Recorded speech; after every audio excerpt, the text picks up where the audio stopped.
Assalamualaikum warahmatullahi wabarakatuh. Kembali lagi di channel Febri Gokil Abis. Di video kali ini saya akan membagikan tutorial splatter effect di PICART seperti gambar di samping. Oke, langsung saja simak videonya berikut. Yang pertama, buka aplikasi PICART.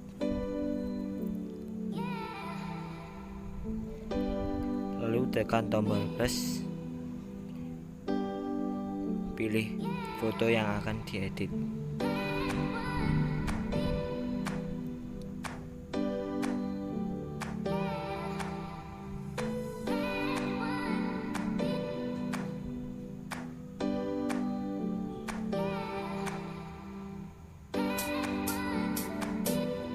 Lalu tekan buang.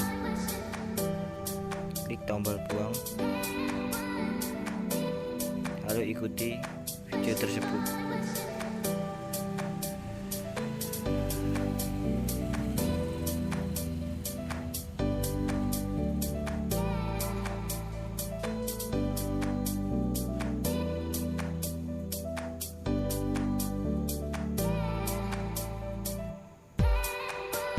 Setelah itu simpan gambar.